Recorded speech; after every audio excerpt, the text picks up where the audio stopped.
E aí, Arthur, tudo bem com você, cara? Tudo ótimo. Muito obrigado aí por você tirar um tempo aqui. Hoje que dia que é? Hoje é quarta-feira, dia 18 aqui. Para nós são 17h37 aqui. Estamos ambos aqui no Pacífico, né? No lado Pacífico da América do Norte. E Arthur, conta um pouquinho pra gente o que você faz hoje em dia. Obrigado, Marcelo. Obrigado pela oportunidade. Estamos aqui junto no escurinho, no friozinho. Hoje eu sou vice-presidente de Business Engineering na Meta. Estou há 12 anos na Meta. E eu lidero uma equipe de mais ou menos 400 pessoas pelo mundo. Sensacional, cara. Muito bacana, bacana demais. E, Arthur, antes de a gente falar um pouco mais da tua carreira, conta pra gente um pouquinho como é que tecnologia, como é que o computador, como é que você se interessou por essa área, como é que essa área apareceu na tua vida? Conta um pouquinho pra gente. Olha, é uma história parece até que a gente combinou assim, porque é uma história que eu acho que no final, depois quando eu olho para trás e olho como tudo aconteceu, é quase aquela coisa meio de livro assim, sabe, de Uhum. contar história, porque o meu avô, por parte materna, ele consertava rádio, televisão, ele tinha uma loja de eletrônica. E por causa disso, a minha mãe sempre foi muito fascinada por essa área. Mas, muitos anos atrás, não era fácil para as mulheres terem certas profissões, ela acabou sendo advogada, mas ela sempre teve uma paixão por isso. E o meu avô, infelizmente, faleceu quando eu tinha 1 ano, então não cheguei a interagir com ele, mas tinha a oficina dele, tinha um rádio desmontado, que ele sempre falava que ia dar para eu tentar arrumar quando eu crescesse. E eu sempre fui muito exposto pela minha mãe a essa área. E meu pai trabalhava numa multinacional, um dia recebeu um computador, né, para trabalhar, um laptop, eu lembro, era um 286 com 2 MB de RAM, tela monocromática. E eu lembro que aquilo para mim foi assim, despertou, sabe, um interesse, mas como era do trabalho, eu não deixava mexer muito, tal. E daí minha mãe fez um acordo comigo. Ela falou: "Olha só, o dia que você aprender a digitar com todos os dedos, com os 10 dedos, a gente daí no Natal compra um computador para você." Ela não Sensacional. contava que eu estava bem determinado. Então, depois de 2 semanas, eu já conseguia digitar. E daí foi assim que eu consegui o meu primeiro computador. E daí comecei a brincar mais. Bacana demais, cara. Bacana demais. Eu acho que hoje em dia ninguém, quando eu era criança, mais novo, né? Eu lembro do técnico de televisão, a pessoa que ia na casa da gente, tinha um Isso, problema qualquer. Porque televisão, eu cheguei a ver televisão com válvula, né? Televisão pifava a isso. válvula, viu? O cara trocava só aquela válvula, né? Hoje em dia o cara vem, joga a televisão fora e pega outra. Pode ir comprar outra. Exatamente, exatamente. Na oficina do meu avô tinham várias válvulas, tinha muita peça solta. Então, eu sempre fui exposto a esse mundo desde pequeno. E é bacana demais você olhar para trás também e ver essa evolução da tecnologia da válvula, do transistor e ver o que a gente tem hoje, né? E as coisas que estão sendo feitas por Nvidia e tantas outras empresas nessa área de hardware também. É fantástico esse avanço, né? Você vê inteligência artificial, todo o poder computacional que você tem hoje na indústria aí para suprir essa área da capacidade de compute que você precisa ter. É incrível isso, É né, uma cara? coisa fantástica. Qualquer celular que a gente tem hoje é melhor do que esse computador que eu descrevi do meu Exatamente. pai. Um 286 com Exatamente. 2 MB de RAM. Exatamente. Se a gente pensar que num um treco desse aqui, você tem mais capacidade de computação do que os caras tinham quando eles foram na Lua, naquele módulo lunar, né, cara? Isso é uma coisa Exatamente, assim que você para pra exatamente. pensar, é incrível, né? Mas, Arthur, falando um pouco ainda do passado, como é que foi você começou, ganhou o computador, como é que foi o teu ensino básico, a tua faculdade? Uhum. Conta um pouquinho essa fase da tua vida pra gente. Claro, quando eu sou de Ribeirão Preto, né, São Uhum. Paulo, e lá na escola que eu ia, era uma escola particular, era uma escola nova na cidade, e o dono sempre teve muita paixão assim por tentar ser uma escola de ponta. Então ele sempre trazia muita coisa. Então, por exemplo, o primeiro provedor que a gente teve na cidade foi a escola, porque ele queria Sensacional. trazer internet. Então, assim, depois desse começo em casa, né, de ser exposto e tal, na escola tinha muito acesso. E eu lembro de ficar assim apaixonado. Minha mãe era funcionária do Banespa, né, que era o Banco do Estado de São Paulo, Uhum. e o Banespa tinha alguns programadores, algumas pessoas que faziam alguns dos sistemas. E essa combinação na escola, ter acesso a coisas novas e ter acesso a essas pessoas quando ia nas festas de fim de ano do banco e tudo mais, eu lembro de falar o seguinte, nossa, você consegue fazer um programa que faz as coisas. Eu lembro que, né, brilhou o olho, essa vontade de construir coisas, Certo, né, que eu acho certo. que é uma coisa Uhum, muito comum a todos nós. Então, daí eu lembro que eu fiquei doido por isso, e daí comecei a aprender que existiam as linguagens de programação. Então, eu lembro esse cara que foi o primeiro que eu conversei assim, que ele programava em Basic, então ele me uhum, explicou um pouco. Ele falou, ó, começa escrevendo os seus arquivos .bat, né, lá do DOS. E daí eu lembro certo. que, poxa, quando eu descobri aquilo, eu já fiquei fascinado. Daí descobri que tinha Clipper. E, eventualmente, assim, lá na cidade não tinha muito acesso a professor, escola de informática. E daí uma escola de informática estava abriu um curso de Delphi, né? Que Uhum, era nada mais era do que Pascal, era o sim, concorrente do Visual Basic. perfeito.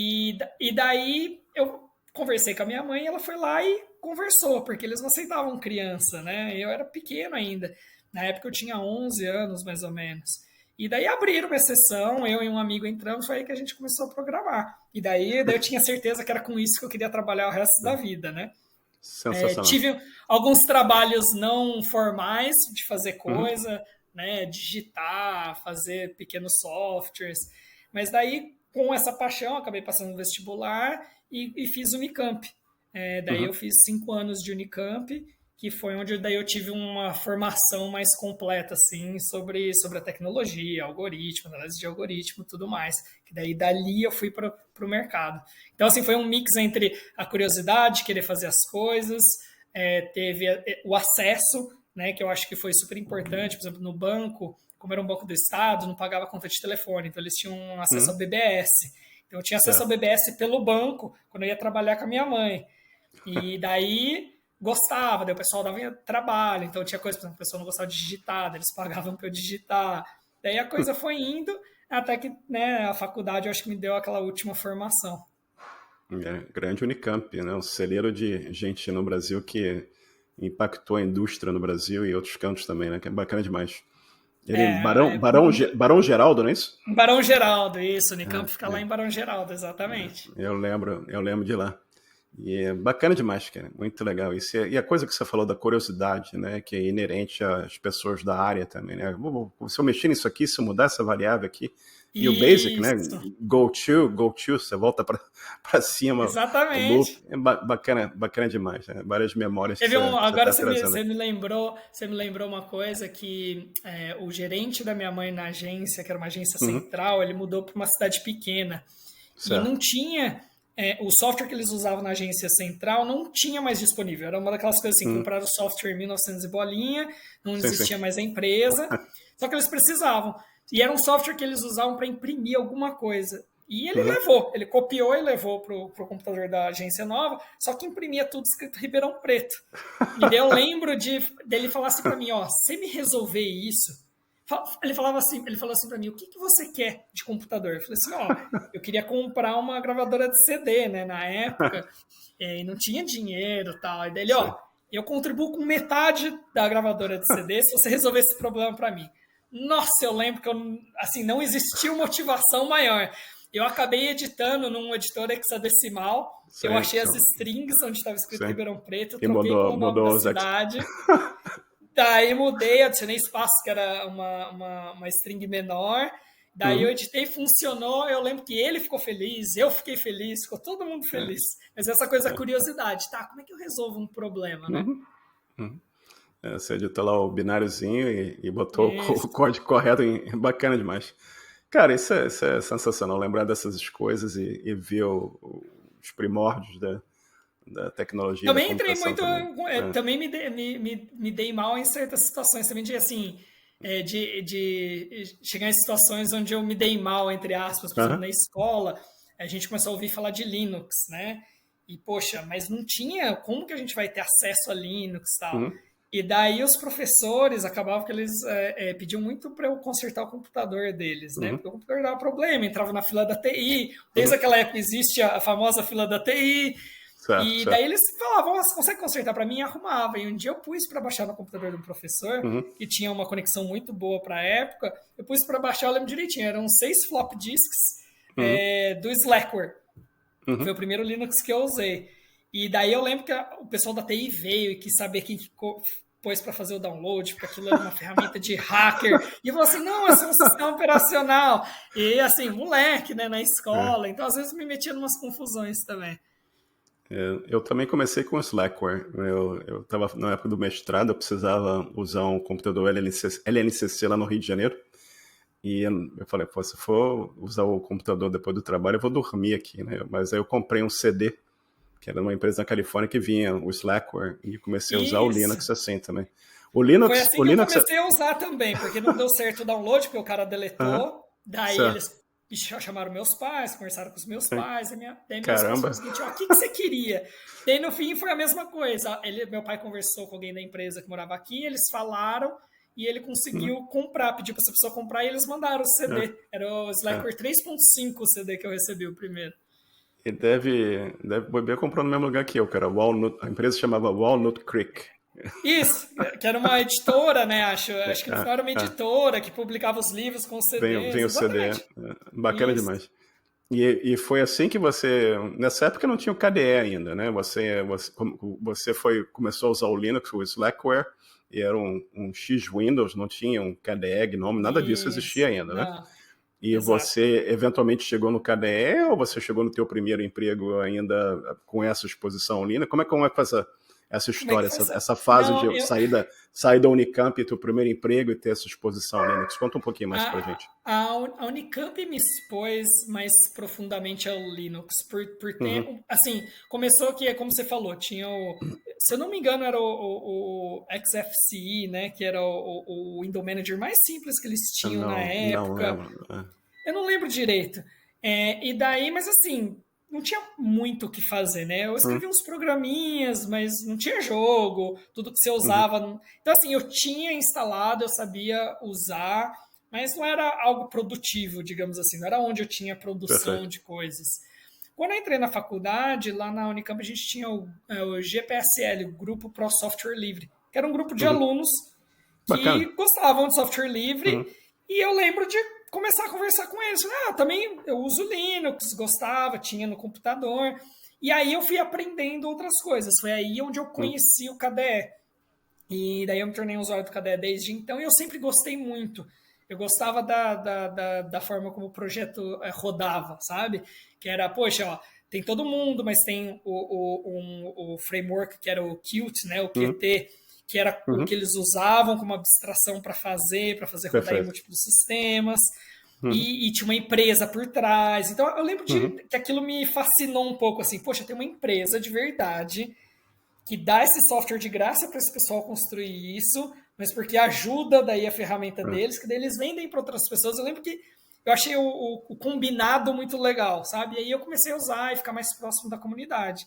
Daí ajudei com tradução, comecei ajudando com tradução, com pequenos patches aqui e ali, ajudava respondendo perguntas de pessoas. Nessa época também, quando eu escrevi algumas traduções para o KDE, a gente se juntou, a gente escreveu um livro do Slackware, eu fiquei mais próximo da comunidade do Slackware também. Então, assim, meio que me conectou. Tipo, esse grupo Pro Software Livre meio que me inseriu de uma forma mais ativa comparado com a forma como era antes. E foi assim que eu acabei entrando no meu primeiro emprego, porque a IBM estava numa fase de transição, né? Tinha o OS2 e queria levar os servidores para Linux, que tinha a PowerPC, tinha os mainframes, e eles criaram nessa época o Linux Technology Center. E eles montaram uma base lá na Unicamp. Então tinha em Hortolândia, onde era a fábrica, eles tinham o principal, o laboratório principal, e tinha um laboratório em parceria com a Unicamp. E daí muitas das pessoas do grupo Pro Software Livre, que eram meus veteranos, né, que entraram antes da faculdade, eles foram a primeira geração do LTC e eu entrei como segunda geração, mais ou menos, se minha conta tá certa, segunda, terceira geração. Bacana e foi demais. uma época que estava bem legal. A Itautec tinha um projeto parecido. Então o que aconteceu? Todo mundo que era do grupo Pro Software Livre acabou indo para a Itautec na época ou para IBM. E foi assim que eu consegui meu primeiro emprego. Eu estagiei, né, meu último ano e meio na IBM, e daí foi meu primeiro emprego. Bacana demais, cara. Isso é incrível, né? É incrível você olhar também, você ver o impacto do open source, do Linux na indústria, né? Se você pensar que hoje em dia a gente tem esse poder computacional enorme na nuvem, né? Basicamente, Linux para tudo que é lado Tudo aí, né? Linux, E é exatamente. impressionante, né? A gente está falando de celular, de mobile, computer, tudo mais, tudo.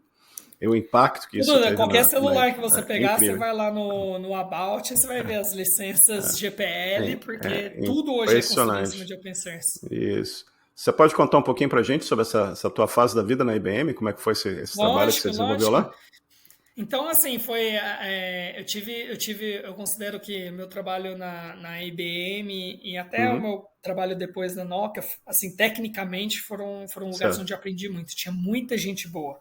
Uhum, Então, assim, eu acho que a universidade, ela me ensinou como, né? Eu acho que a universidade me ensinou a aprender, tá? Como é que eu faço para aprender algo novo, né? Eu sei essa base aqui, mas daí eu preciso aprender uma linguagem nova. Então, uhum, na universidade a gente usava muito C, mas daí tá, de repente eu preciso C++. Ah, tá, correto. uma orientação a objeto, como é que funciona? Como aprender, eu acho que foi uma coisa muito Uhum, importante. Como trabalhar com as outras pessoas também, que uhum, acaba que na faculdade se aprende. Então, assim, eu tinha essa base, mas foi tanto na IBM quanto na Nokia que tecnicamente eu evoluí muito, que eu uhum, aprendi, assim, na prática é assim que as coisas funcionam, é assim que a gente faz, é assim que a gente uhum, organiza um projeto, tecnologia. Então, na IBM, meu primeiro projeto, a gente estava fazendo como se fosse um instalador de Linux para os servidores da IBM. Então, a IBM tinha uma parceria oficial com a Red Hat, com a uhum, SUSE, e certo. daí ela tinha um CD dela que ia com o servidor, que começava todo o processo de instalação, e daí Uhum, começava a instalação ou do SUSE ou do Red Hat, dependendo do que a pessoa escolhesse e tivesse a certo. licença e tudo mais. Então foi fazer esse instalador e fazer um projeto do zero que a gente fez. A gente teve que fazer tudo, teve que criar essa integração com o instalador da Red Hat e da SUSE. A gente tinha kernels específicos compilados para os servidores que a gente tinha que instalar, detectar qual era a máquina, instalar. E tivemos que fazer até o manual da coisa toda. Então, assim, foi um projeto bem de ponta a ponta, que eu aprendi muito.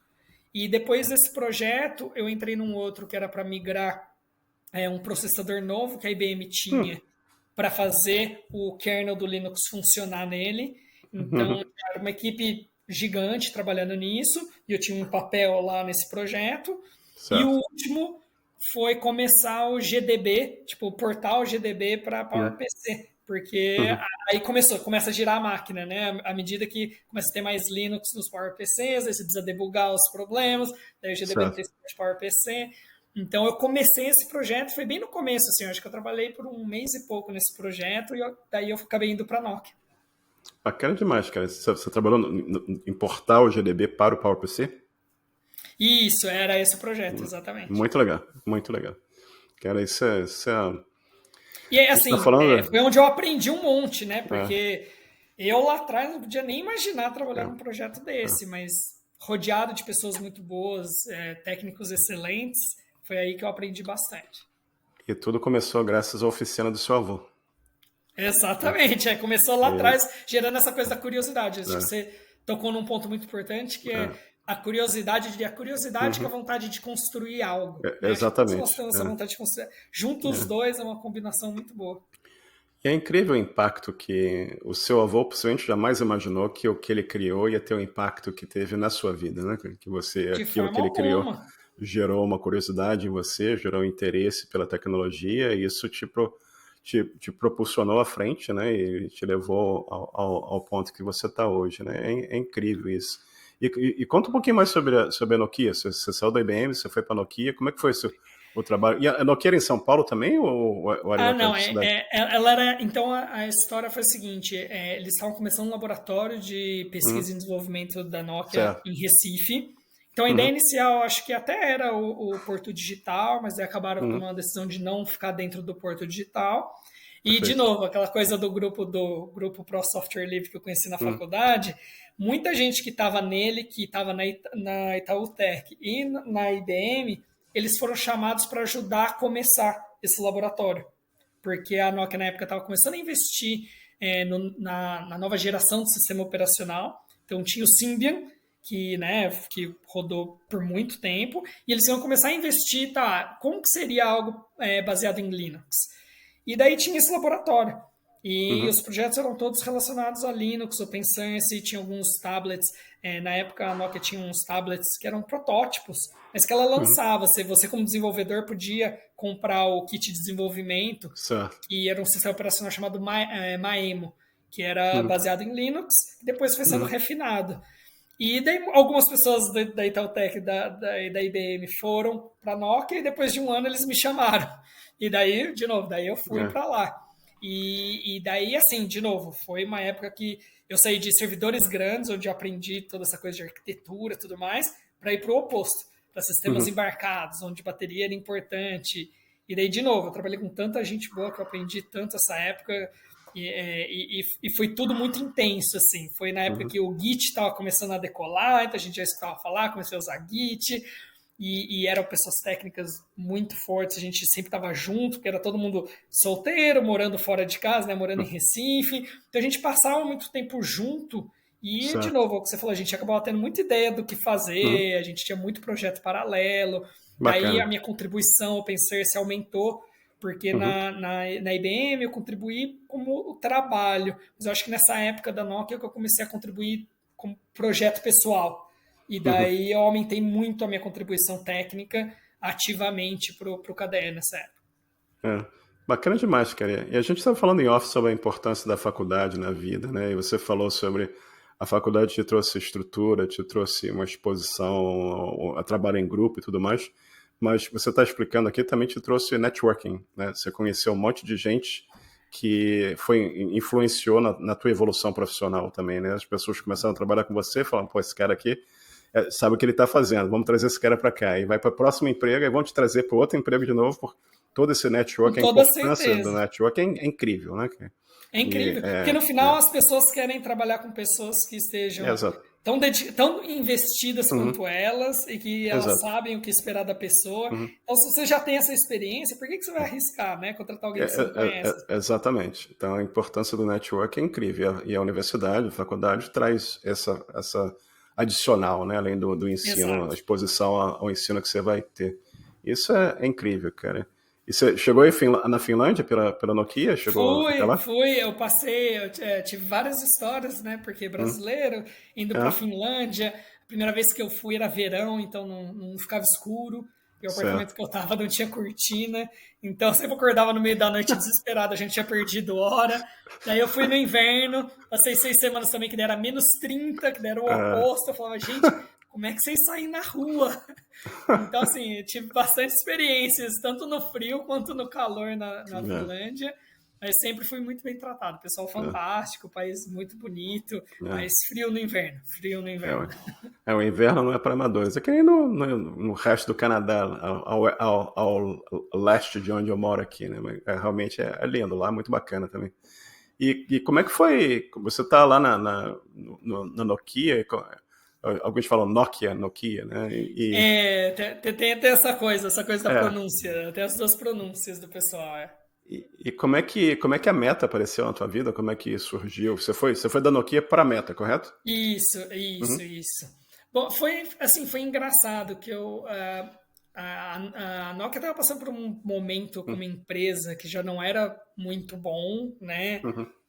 Já tinha a competição do iPhone Certo. e tinha muito internamente a confusão por causa do Symbian, Uhum. continua com o Symbian, não continua. Então a Nokia estava um pouco bagunçada e nessa época eu não estava tão feliz mais. Sim, eu adorava as pessoas com as quais eu trabalhava, Uhum. mas toda a nossa liderança era na Finlândia. Uhum. E não estava funcionando muito bem, assim. Os caras estavam Certo. sob pressão, não estava legal. E eu lembro de Uhum. comentar com a minha esposa, falar assim, acho que não tá legal, mas nunca tinha acontecido até então de eu querer sair ativamente do trabalho. Até então eu sempre fui puxado, sabe? Uhum. Então eu saía, mas mais como consequência que eu estava indo para um lugar versus correndo do lugar de onde eu estava. Uhum. E essa foi uma fase da minha vida onde eu meio que estava querendo correr de onde eu estava. E mas também foi a primeira vez que eu estava indo para o mercado, né? Uhum. Então eu lembro que eu estava recém-casado e conversando com a minha esposa, eu lembro de falar o seguinte, eu vou aplicar para algumas posições, vamos ver o que acontece. E contanto que paguem minha mudança de volta para São Paulo, eu vou aceitar qualquer trabalho. Porque, Certo. né, voltando para São Paulo ia ter mais opção, Uhum. é um mercado mais aquecido comparado com o mercado de Recife. Perfeito. E essa a minha barra estava bem baixa, minha barra estava, ó, pagou minha mudança para São Paulo, Tá tudo tá bem. valendo. Tá bom. E eu tinha um amigo de faculdade que trabalhou Uhum. comigo na Nokia também, que recentemente tinha ido para o Google aqui nos Estados Uhum. Unidos. Uhum. E eu lembro que ele, quando eu comentei com ele, ele falou, cara, eu vou te indicar aqui para uma vaga. E é engraçado, eu olho para trás, dá até vontade de rir, mas é aquelas coisas que são meio destino. Até então eu nunca tinha feito uma entrevista onde a Uhum. pessoa não me conhecia. As entrevistas tinham sido mais tipo, ó, por que você quer vir? Elas eram mais sobre a minha intenção do que pelo aspecto técnico. Na Nokia eu tinha feito uma prova técnica, mas era muito específica, sobre o que eu já dominava, tudo mais. E daí eu lembro que fui para minha primeira entrevista do Google para fazer uma entrevista de código pelo telefone, né? Que a gente chama de Uhum. screening, que é a primeira entrevista e tal. E eu lembro que, assim, olhando para trás, a pessoa deve ter pensado que eu era um idiota, porque eu lembro que ele me pedia coisas e para mim não estava claro Uhum. tipo, que tipo de entrevista é essa. E eu lembro que em Uhum. algum momento ele falou assim para mim, você consegue implementar um merge sort, né, que é o algoritmo de Uhum. ordenação? E eu falei, consigo. E meio que parei no consigo dele. Tá, mas como que Como é que você faria faz? isso? Daí eu falei, ué, eu vou pegar, vou ter os dois vetores, e daí eu vou, né? Expliquei o Uhum. algoritmo dele. Não, mas fala para mim o código. Daí eu lembro de ficar assim, não, mas como assim te falar Por o telefone? código? É, por telefone. E assim, eu não consigo. Sabe quando a coisa não clica? Tipo, eu acho que a Sim, melhor sim. explicação é assim, não clicou. Eu não estava entendendo exatamente qual era a expectativa dele. Eu acho que Uhum. ele estava com uma dificuldade também de explicar para mim qual era a expectativa Qual dele. era a Ninguém tinha me expectativa dele? explicado Sim. nada.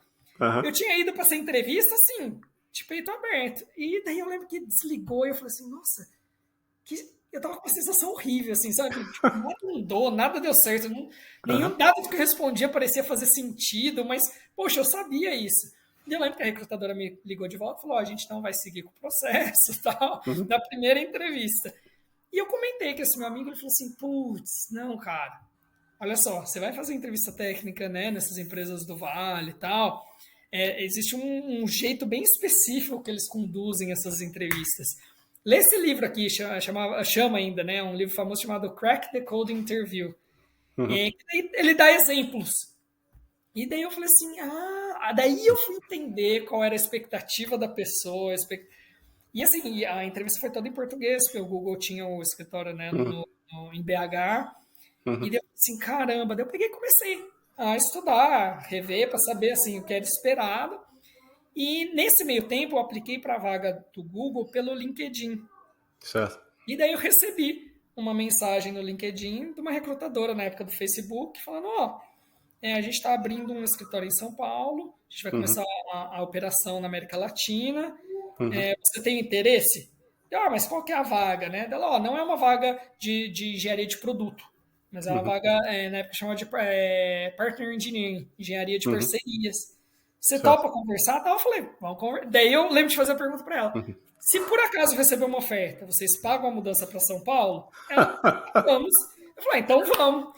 E daí foi que daí eu fui pro processo, mas daí já sabendo que era esperado, daí eu consegui bem no processo e acabei recebendo a oferta. E daí eu fui o primeiro engenheiro da América Latina, não o primeiro brasileiro no Facebook, a gente já tinha alguns brasileiros trabalhando aqui no Vale, Uhum. mas eu fui o primeiro engenheiro na América Latina. Na E América daí Latina. comecei o time lá. Isso. Sensacional, cara. E pagaram mudança para São Paulo. Pagaram a mudança. E foi assim, e foi confusa a coisa, né? Porque imagina, como não tinha operação no Brasil ainda, era alguém daqui tentando Uhum. organizar as coisas lá. E assim, a primeira empresa de mudança que eles ligaram e falaram: não, a gente é uma empresa e a pessoa está falando inglês, e conseguiram arrumar alguém que falava inglês, quiseram cobrar 10 vezes mais. Daí, em algum momento, ela falou assim para mim: faz o seguinte, resolve vocês e fala pra gente quanto custou e a gente paga, porque não tá dando certo. E daí eu ainda corri atrás de tudo e tal, mas no final deu tudo certo. Foi ótimo. Mas, mas você tava com saudade do chopp do Pinguim? Cara, chopp do Pinguim é famoso, né? Nossa Senhora. Olha, tinha gente em Recife, que tinha gente que vinha do Brasil inteiro, era a pergunta número um que o pessoal fazia para mim. Põe o chopp do Pinguim. É famoso. Acho que meu pai tinha uma teoria boa que, assim, não era necessariamente que o chopp era muito bom, mas é que a cidade é tão quente e aquela serpentina é tão longa Todo que mundo vai no qualquer Pinguim. coisa que passasse ali ia ficar bom, sabe? Mas o chopp do Pinguim é famoso. Mas aí você nessa época chamava Facebook ainda, né?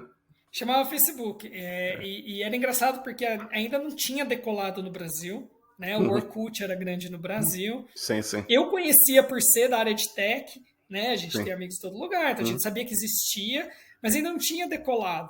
E nos primeiros meses foi muito engraçado, que a gente ia para ter reunião com parceiros e tudo mais, e na recepção, que você sempre mostra, né, a identidade, daí a moça falou assim, onde você trabalha? Daí eu, Facebook. Da mulher, não, eu sei que você tem uma conta no Facebook. Onde você trabalha?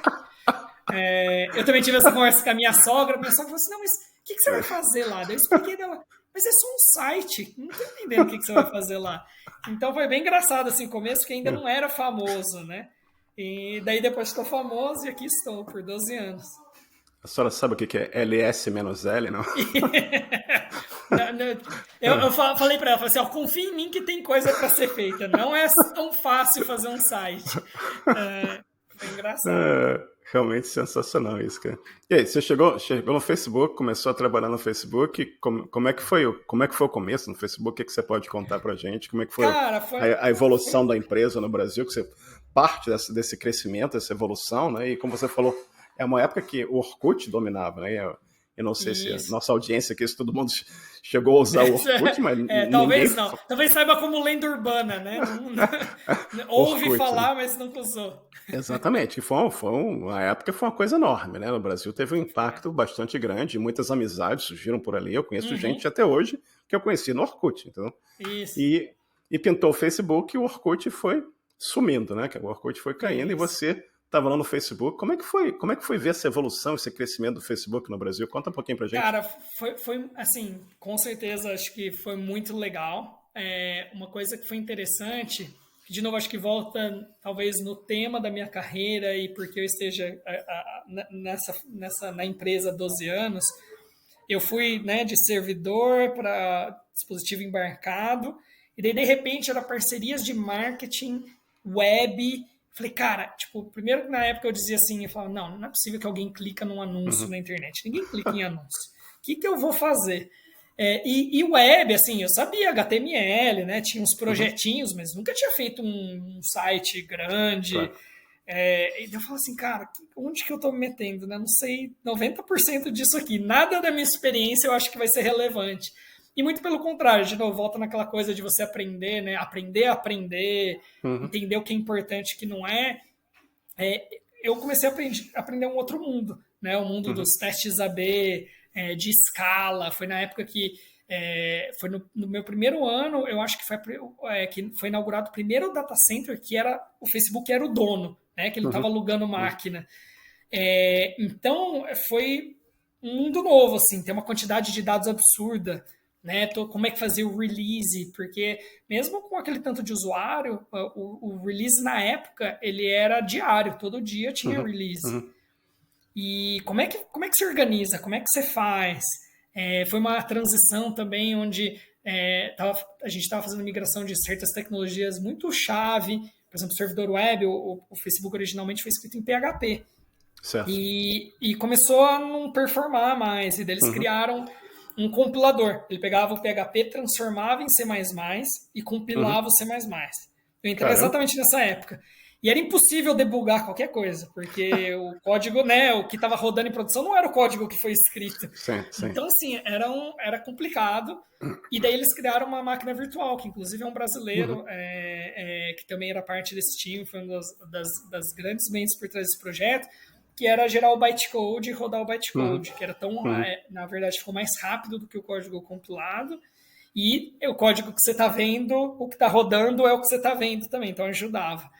Então aprendi um monte, aprendi muito, vi a forma de pensar, e me fez refletir bastante, essa parte, o business da coisa, sabe? Tipo, poxa, como que alguém aqui do Vale, um empreendedor, como é que ele pensa, como é que essa coisa das VCs, né, que são os investidores, como é que articula essas coisas. E, cara, daí eu olhei, até assim, tive uma reflexão depois, até com alguns colegas, de olhar para trás e falar assim, putz, olha como a gente não sabia esse lado, e se a gente soubesse, talvez a gente tivesse empreendido pra caramba, porque a gente teve tantas ideias que não viraram nada porque a gente não sabia como dar o próximo passo, né? Não tinha essa ideia, tem alguém para investir, vou vir aqui para o Vale para pedir dinheiro para executar a ideia. Não tinha essa mentalidade. Então eu aprendi muito sobre isso. E foi aquela explosão, né? Eu lembro quando a gente cruzou 1 bilhão de usuários no mundo, o uso até hoje é uma coisa absurda. Até produtos que as pessoas às vezes falam assim, ninguém usa mais, como a gente falou Blue App, né, que é o Facebook Azul, está crescendo 5% ano sobre ano, todo trimestre. Então, assim, é uma escala muito grande e foi assim, foi fantástico. Assistir de camarote tudo isso, e muita coisa que a gente precisava localmente, por eu ser o único engenheiro que estava lá, eu ajudei. Então, por exemplo, a primeira implementação de boleto, para quem era anunciante, para quem ia comprar as coisas, as fichas do FarmView, toda essa coisa, a implementação de boleto fui eu que fiz. Caramba! Ao fim. Porque aqui ninguém entendia, falava assim, não, como assim? Como funciona boleto? Que é boleto? Você imprime o papel e vai no banco, porque na época as pessoas ainda iam no banco pagar o boleto. Certo. A pessoa, por que não paga com cartão de crédito? Gente, tipo, é complicado. Então, assim, foi uma experiência muito legal, meio que fechar essa última milha que a gente fala, né? Esse espaço que tinha entre o que era o produto final e o que ele precisava para ter sucesso no Brasil. Então, tem várias coisinhas assim que eu acabei fazendo e que foi legal, porque eu mexi um pouco no Facebook, mexi um pouco no Instagram, mexi no WhatsApp durante esses 12 anos. Eu acabei mexendo com todas as propriedades e daí, de novo, entra naquela coisa de aprender coisas novas, que foi onde eu me achei na minha carreira. Isso é sensacional, né, cara? E você falou da evolução do business, da evolução da tecnologia, mas você tem que também lembrar do impacto que o Facebook... A gente falou muito de open source aqui. O Facebook tem um impacto enorme no open source também. React, né, cara? Um impacto absurdo, né? Você vê... É engraçado, porque né, a gente acaba que a gente acha que às vezes certas coisas são aleatórias na nossa carreira, mas no final meio que tem uma gravidade em torno das coisas que te interessam, né? Para o Facebook sempre foi muito importante essa coisa, então até os data centers, né, são open source. Hoje em dia, com os modelos de inteligência artificial, a gente tem o Llama, que a gente também abriu. Então, assim, é muito core da empresa. Falou assim, não, nós somos uma empresa de produtos para pessoas. A gente não é uma empresa que desenvolve essa tecnologia base como negócio. A gente faz isso como meio. Então, se a gente fizer o open source, mais gente vai usar, mais a gente vai se beneficiar disso tudo. Então, que é algo que, para mim, sempre foi muito próximo do coração, né? E você, colocando algo como React no mercado, o impacto que você tem em várias outras empresas que têm negócios desenvolvidos que usam React nos seus sites e tudo mais, é um impacto gerando emprego para tudo que é lado. O impacto social nisso é enorme, né, Kenny? Enorme. A contribuição social para a coisa é incrível. E é bacana também ver a tua evolução, né? Que você é um cara hipertécnico, você está lá tendo contribuições do Linux, né? Você entende que é uma válvula de televisão. E você vai evoluindo, você começa a ver a parte do business da coisa, né? Você começou, eventualmente aqui, você falou, você tinha exposição para vários produtos diferentes, você fez o boleto do funcional, o cara podia pagar o seu anúncio no Facebook usando boleto, né? Mas, eventualmente, você vira diretor de Solutions Engineering para a Ásia Pacífica, Latinoamérica e WhatsApp Global, né? Como é que foi essa tua transição para você sair da parte... Eu entendo que, conhecendo as pessoas técnicas até hoje, você com certeza mexe em alguma coisa técnica, porque uma vez programador, sempre programador. Uma vez que o vírus está lá dentro da curiosidade, da vontade de não tem como mudar, né? Como eu falei para você, eu tenho 38 anos de área e até hoje a gente faz alguma coisa, entendeu? Mas você, eventualmente, certamente hoje você tem uma organização de 400 pessoas, né? Você é vice-presidente de um business enorme, né? Dentro de uma empresa mega importante no contexto mundial, no contexto social do globo, né? Você tem bilhões de usuários, né? Que é uma coisa... Eu pensando aqui quando a gente começou, quando eu comecei lá em 86 a programar, Você cria alguma coisa, você tem 20 pessoas usando, você já ficava super animado. Mas você tem exatamente. 1 bilhão de pessoas usando, você vai ficar Cacilda, entendeu? É um número bem diferente, né? E como é que foi essa tua mudança? Como é que você chegou a fazer MBA? Você fez algum tipo de curso adicional para te ajudar a entender mais a parte do business, estratégias e coisas? Conta um pouquinho pra gente sobre essa fase, por favor. Eu acho que foi mais sorte que juízo, como diria minha mãe, mas assim, eu não cheguei, né, a fazer um MBA nem nada, mas por ser uma função técnica dentro do business, eu sempre tive exposto a muitas pessoas muito Perfeito. boas do business. Então, de novo, aquela sorte que eu dei na IBM, na Nokia, de estar cercado de pessoas técnicas fantásticas. Lógico que a gente tem pessoas técnicas fantásticas aqui no Facebook, na Meta também. Mas por causa da minha função, principalmente nos primeiros anos, eu estava cercado de muita gente de business que estavam vendendo os anúncios, tudo mais, convencendo as empresas a comprar os anúncios. E, assim, eu acho que é o segredo pelo qual eu estou aqui há tanto tempo também. Eu descobri que trabalhando nessa função, eu estava trabalhando com os parceiros, né, com as empresas que compravam os anúncios, eu aprendia sobre o business delas. Então, por que o cara está rodando um anúncio? Ele tem um produto. E daí ele quer que mais pessoas saibam sobre o produto. E daí ele tem uma margem. Então, se o produto custa X para ele, e ele vai quanto que ele tem que cobrar, considerando que ele tem que gastar tanto em marketing, tanto em logística. E eu comecei a falar, nossa, nessa posição eu consigo aprender sobre todas essas empresas sem trabalhar para nenhuma delas. E eu falei, nossa, isso é legal, tem alguma coisa aqui. Então eu lembro minha experiência de trabalhar, por exemplo, trabalhar com pessoal de banco. Era um negócio. Trabalhar com alguém de produtos de consumer packaged goods, que a gente fala, né? Shampoo, sabonete. Era um outro business. E-commerce. Na época eu ajudei muitos e-commerces também, pessoal online, daí às vezes eles não tinham conhecimento técnico, daí eu ia ajudava eles com conhecimento técnico, assim que faz load balancing, é assim que você resolve isso, que você resolve aquilo. Então acabou que eu comecei a conhecer como todas essas empresas funcionavam e aprender sobre isso tendo só um empregador e um trabalho. Então eu me apaixonei por isso. E daí eu acho que essa exposição, né, conversar com muitos fundadores, CEOs, CMOs, me deu um grau de conhecimento muito bom. Em adição a isso, as pessoas dentro da empresa que estavam em posições de liderança do negócio, elas sempre foram muito abertas. Foi uma coisa que, desde um primeiro momento, me impressionou muito, porque a IBM e a Nokia, elas eram bem hierárquicas, né? E quando eu cheguei aqui, não. Então, como eu era a única pessoa da minha função, eu sentava do lado de outras pessoas que eram únicas e do VP para a América Latina, que era um cara que conhecia um monte. Então, eu estava ali exposto a ele, a forma como ele pensava. E eles sempre foram muito abertos. Eu aprendi com todos esses líderes do negócio. Eles falavam, poxa, é assim, pensa nisso, pensa naquilo. A própria, quando a gente olha para os executivos, até aqui dos Estados Unidos, a Sheryl sempre foi muito generosa com o tempo dela, com os funcionários, de ensinar. E daí meio que uma coisa foi encaixando a outra. Eles falam o seguinte, lê esse livro. Ou, a gente tem esse treinamento, faz aquele treinamento. Perfeito. E eu dei sorte, de novo, não foi algo que eu falei assim, não, eu preciso fazer isso, eu preciso fazer aquilo. As pessoas meio que foram me levando. A gente tem o conceito de mentor, mas eu gosto muito do conceito que eles têm aqui de aliado.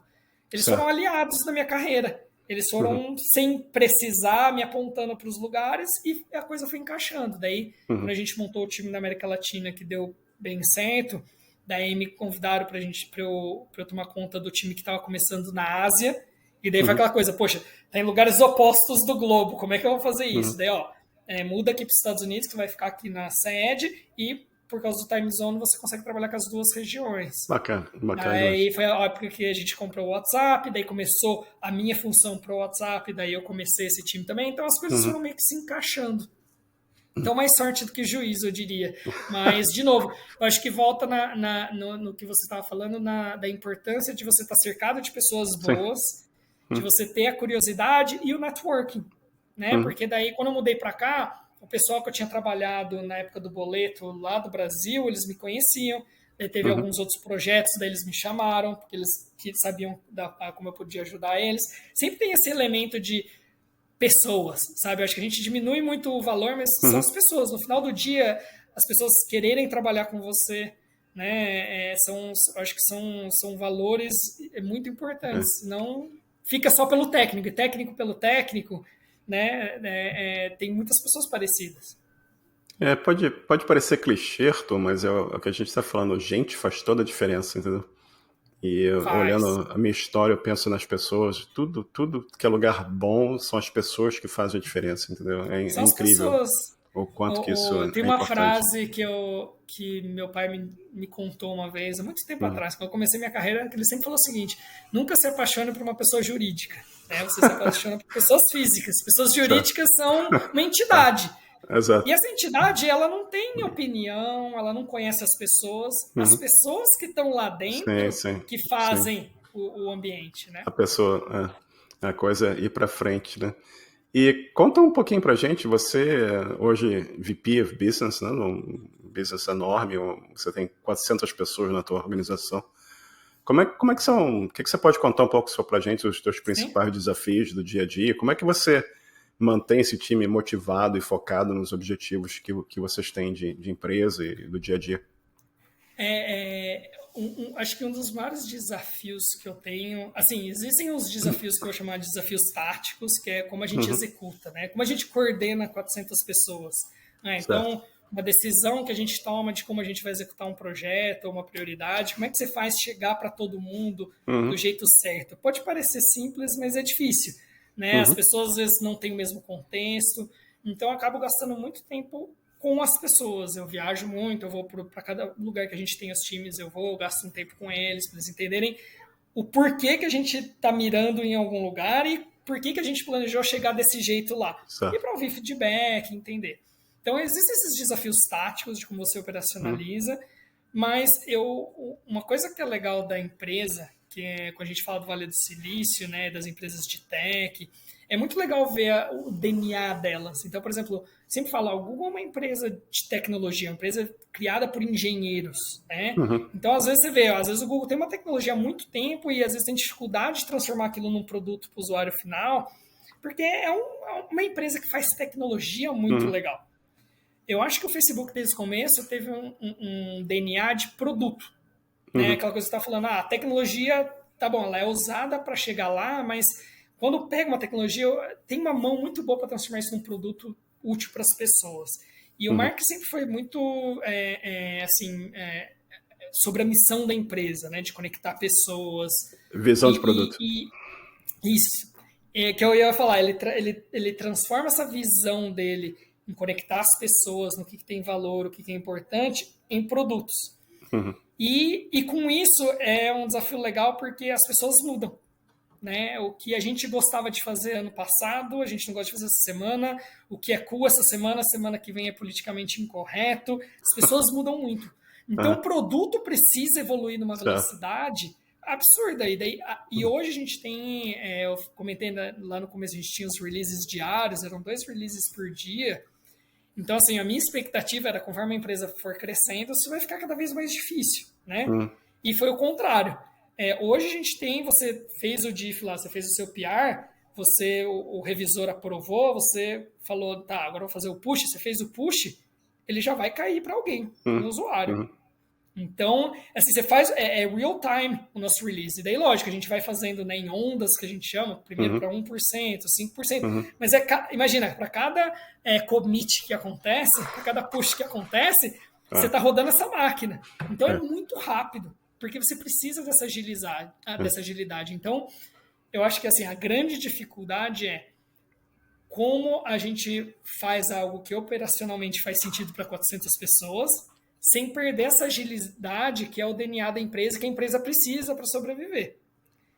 Então, acho que esse é o primeiro grande desafio. O segundo grande desafio é todo mundo, como a gente trabalha com pessoas, todo mundo tem uma opinião sobre o produto. Uhum, E o Mark sempre fala, ó, a gente nunca é tão ruim quanto as pessoas acham que a gente é, e a gente também nunca é tão bom quanto as pessoas falam que a gente é. Normalmente a gente está ali no meio. Então, quando a gente está na crista da onda, que todo mundo fala, a empresa é fantástica, que o preço da ação sobe, tá todo mundo feliz, ele fala, ó, pé no chão, a gente não é tão bom assim. E quando a coisa tá do outro lado, todo mundo fala assim, gente, o mundo tá acabando por causa do Facebook, por causa da Meta, ele fala, também não é assim. É algum lugar ali no meio, sabe? Uhum. Então, para muita gente, principalmente as pessoas mais júniores, elas não estão acostumadas com essa montanha-russa, né? Porque é aquela coisa, quando a gente está no vale, você vai para a festa de fim de ano da família, todo mundo tem uma opinião para falar com você. Isso não funciona, porque o WhatsApp está me ouvindo, porque não sei o quê. Todo mundo vai ter alguma teoria, sabe? Então é difícil para as pessoas que são que são júnior, para elas lidarem com essa exposição. É muita gente usando o seu produto, né? Tem o lado bom e tem o lado... Então, assim, manter o foco das pessoas, ter objetivos que são audaciosos o suficiente, sabe? Acho que esses são os desafios mais macro quando a gente fala de um time grande numa empresa como a Meta. E vamos parar um minuto aqui, vamos voltar lá no computador não, na televisão com válvula, né? E pensa na televisão, nas coisas que a gente falou aqui. A gente falou sobre televisão com válvula, a gente falou sobre Basic, né? Você falando o seu go-to no Basic, e você falou sobre o 286, né? O computador que você editou lá, fez o debug do código para mudar a mensagem hexadecimal, né? E vem para cá para 2024, você está numa empresa que todo o PR que você faz, no momento que aquele PR está aprovado, certamente vai ter um monte de testes rodando ali, e como você falou, você faz um push para produção gradual, né? Você vai 1% dos usuários, deu zebra, não deu zebra, vamos aumentando aquele percentual, né? E até tá todo mundo com aquela feature nova, né? Então imagina, você sair lá da válvula para esse modelo que toda mudança que você está fazendo em código está indo para produção basicamente semi-imediato, né? No mesmo dia, o que você mudou vai estar em produção. É o sonho de toda empresa, né? Toda empresa quer reduzir o seu cycle time e ter features indo para os clientes o mais rapidamente possível e ter todo esse processo também de testar, né? De assegurar a qualidade do software, que não adianta também botar um monte de software em produção que o WhatsApp não vai funcionar. Tudo. Exato. Quem vai me ligar revoltado é minha mãe. Minha mãe vai falar, o que vocês fizeram, que vocês quebraram? Que eu estou tentando falar com a minha amiga e não estou conseguindo. Então não é assim que vai virar um ticket. É minha mãe que vai brigar comigo. Não vai ser o Mark que vai te ligar, a tua mãe que vai falar, resolve esse negócio aí que eu tenho que mandar mensagem para minha amiga aqui que não é possível. Resolve isso, tu tá trabalhando aí, resolve isso. Né? É incrível isso, né, cara? Você parar... A gente está conversando aqui, né? Você está na Califórnia, estou aqui em Vancouver, no Pacífico do Canadá, e a gente pensa em todo o poder computacional que existe para viabilizar isso também, né? Você falou, o Facebook tem data centers pelo mundo, né? Vocês têm alguma região no Brasil? Eu não tenho certeza. No Brasil a gente não tem. Não tem. Então, não tem. A gente tem nos Estados Unidos, tem na Europa, tem na Ásia, Perfeito. Mas no Brasil especificamente a gente não tem. Perfeito.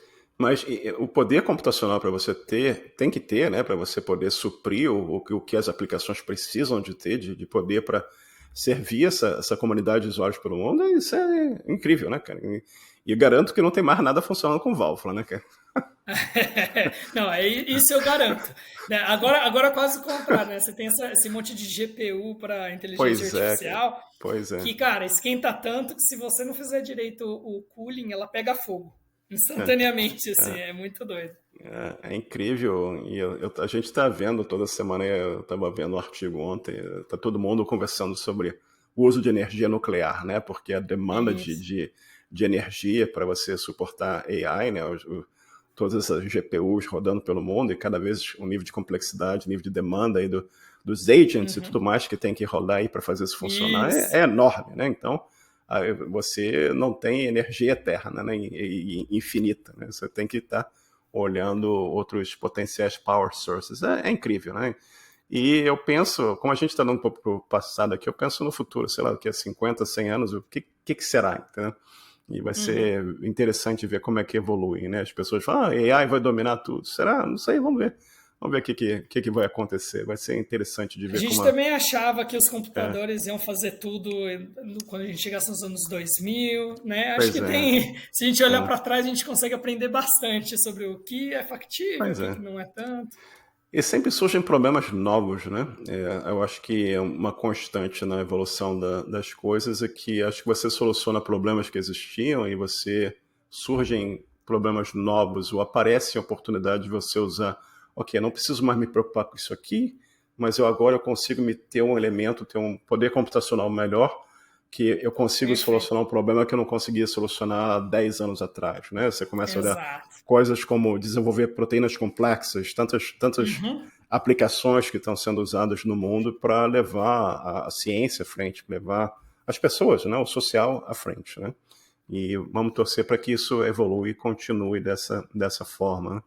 E a gente está falando aqui, já tem quase uma hora, e eu olhando aqui, bom, a gente está falando de tecnologia, um monte de tecnologia, né? E você está no topo da onda, né, cara? Você está na Meta, uma empresa enorme, você tem um cargo grande com um monte de gente trabalhando, colaborando com você para levar o business à frente. E a pergunta que eu tenho para você, passa pela tua cabeça assim o futuro e pensa, oh, pô, essa tecnologia é interessante aqui, quem sabe o Arthur do futuro vai se interessar por essa tecnologia e vai, quem sabe, falar, oh, Mark, tem um negócio novo aqui, sei lá, vamos... eu sei que segredos não podem ser contados, obviamente, mas tem alguma coisa assim que te chama a atenção? Você fala assim, esse negócio aqui poderia ser interessante para o futuro? Não sei se é algo que você possa comentar, mas o que você puder comentar, por favor. Eu acho que você, assim, se a gente for falar de tecnologia para o futuro, eu Hum, acho que é muito, assim, eu vou falar com outras palavras, basicamente, o que você está falando, que quando a gente fala de inteligência artificial, é, eu fico muito curioso, porque a nossa primeira reação quando a gente tem uma ferramenta nova é tentar fazer o que a gente fazia antes que essa ferramenta nova, né? Então, você olha, quando a gente teve internet, começou a aparecer um monte de site, qual foi a nossa primeira reação? Ah, a gente precisa de uma páginas amarelas na internet. uhum, Por quê? Porque a gente tinha páginas amarelas de telefone.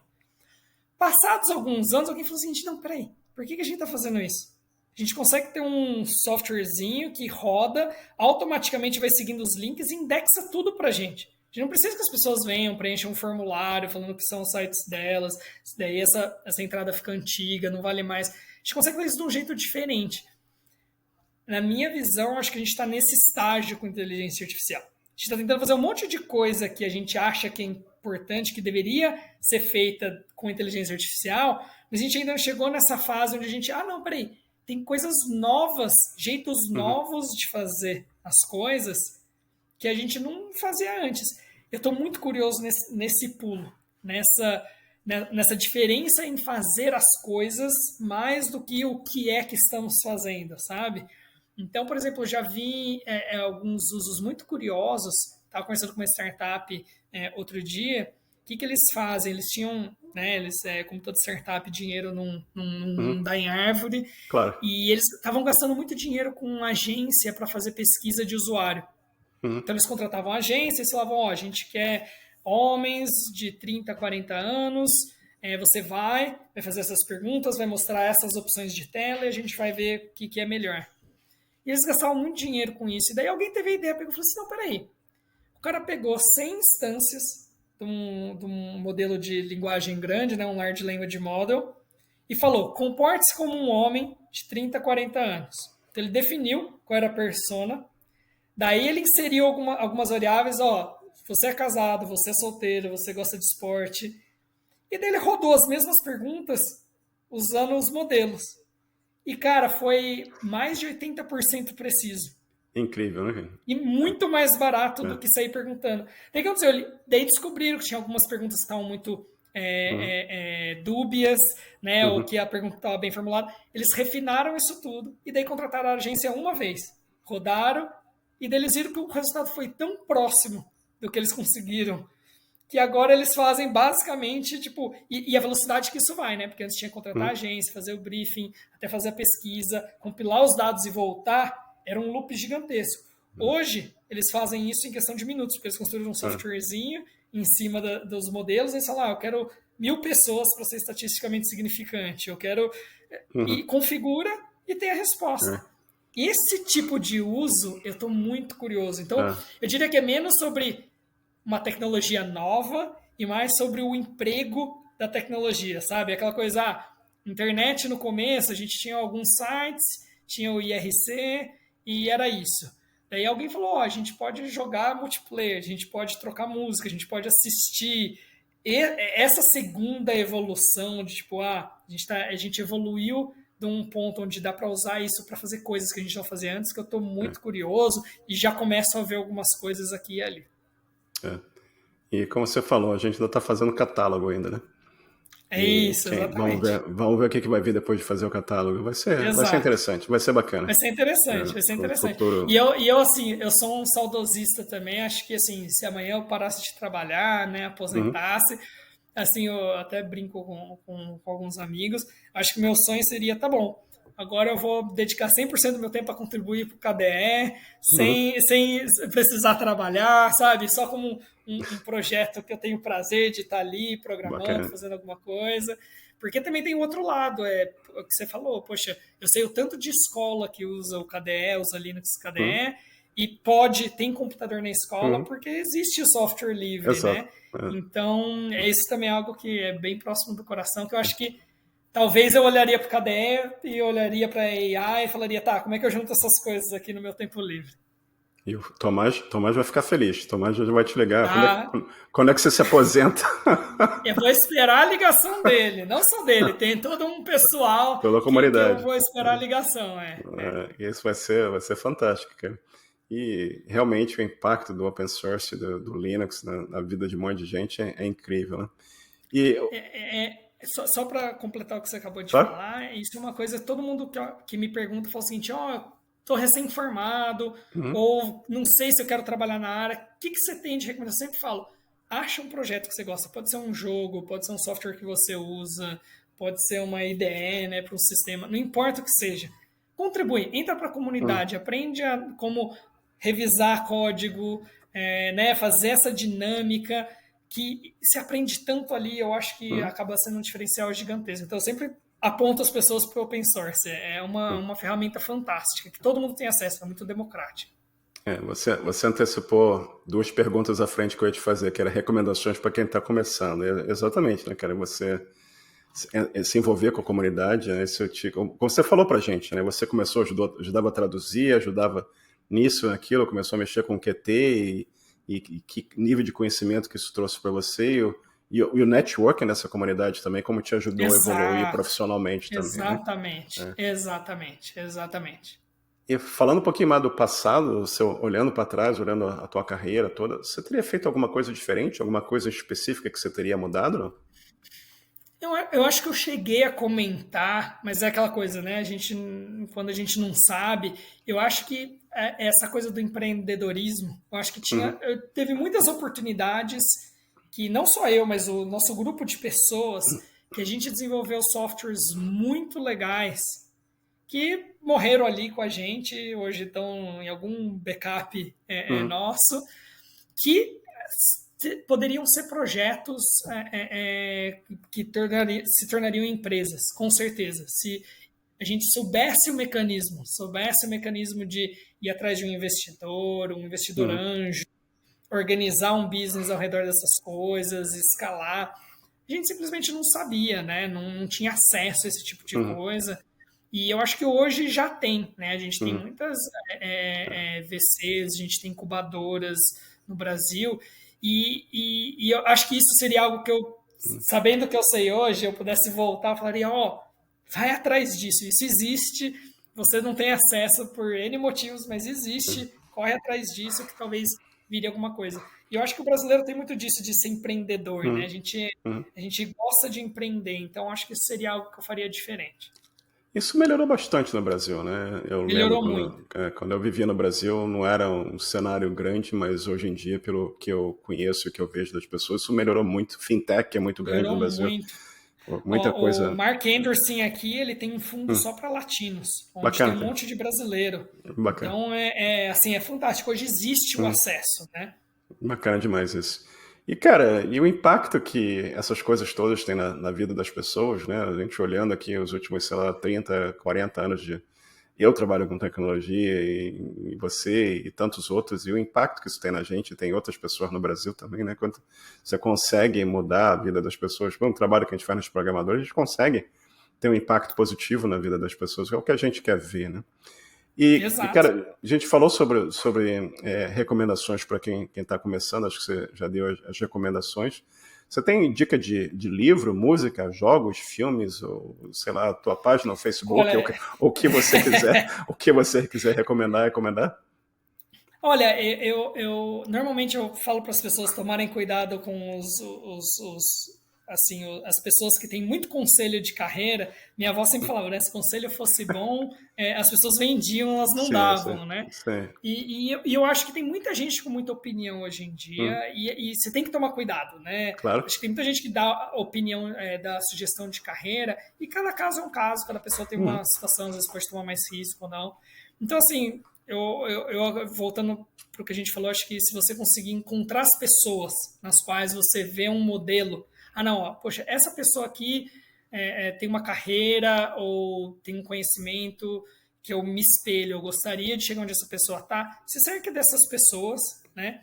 Os livros, eu aprendi a programar em C porque eu estava na loja de livro lá do shopping em Ribeirão e eu estava procurando um livro de Delphi, que era o que eu estava aprendendo, e tinha um menino que falou o seguinte, não, esquece esse negócio, aprende isso daqui. E pôs o livro na minha mão, assim, do Rich. E eu lembro, né, a capinha rosa, assim, falando, cara, não faço ideia do que seja isso. Brian Mas são Kernighan e Dennis manuais. Ritchie. Isso. Cara, são manuais, né? Se você Uhum, aprende que isso são linguagens, são formas que a gente tem de conversar com o computador, se você aprendeu como resolver problemas, todos esses livros, você pega um livro de IA, pega um livro de linguagem, é um manual, você uhum, aprende. Então, meio que não tenha preguiça, né? Eu acho que não ter preguiça e não ter medo são duas coisas importantes. Tipo, não tem medo de você fazer um push e dar errado. Não tenha medo de construir, né, um software que talvez seja redondinho. Vai lendo, meu filho tem 9 anos, né, e recentemente, alguns anos atrás, ele começou a aprender a ler e escrever.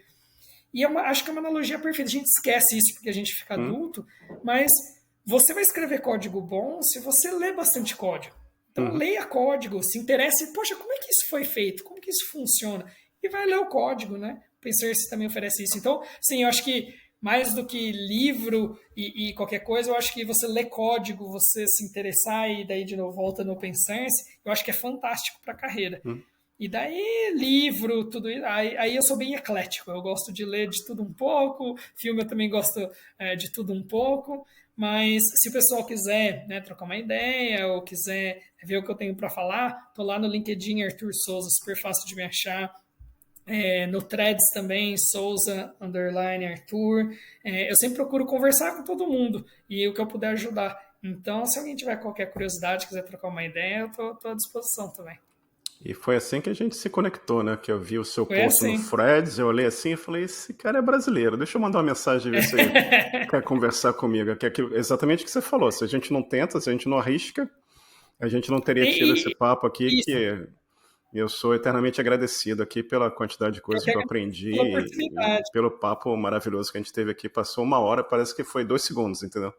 Então eu A espero gente que... tem que fazer agora um dia um outro ao vivo, né? Pois Junto, é, conforme a cara. gente estava falando. Pois é, e eu tenho a sensação que a gente pode falar aqui uns 3 meses e não vai terminar, tem um monte de assunto para falar. E por É falar verdade. nisso, cara, tem alguma pergunta que eu não fiz que você gostaria que eu tivesse feito? Excelente, excelente pergunta.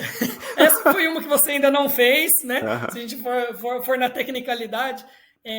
Não, acho que, de novo, acho que essa coisa de você acreditar, né, no seu potencial, uhum, essa coisa da visão. Você não precisa falar assim, eu quero ser desse cargo nessa empresa, mas você pode falar o seguinte, poxa, eu quero trabalhar com pessoas, eu quero trabalhar em projetos que tenham esse tipo de impacto na vida das pessoas, ou eu quero criar esse tipo de tecnologia que vai possibilitar um avanço científico. Acho importante uhum, ter essa visão, você se imaginar, né?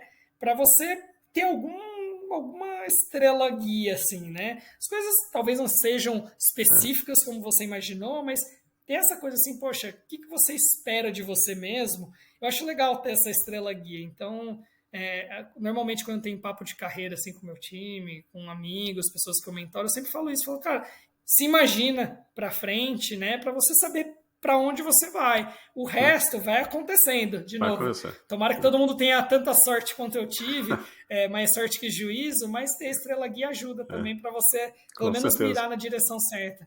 Com certeza. Arthur, prazer enorme. Muito obrigado pelo teu tempo. Prazer, Já são Marcelo. aqui Obrigado. quase 7 horas da noite pra gente. E fica comigo mais 2 minutinhos. Eu vou parar de gravar aqui. A gente conversa mais 2 Fechado. minutinhos aqui. Obrigado, um Valeu. abração, hein?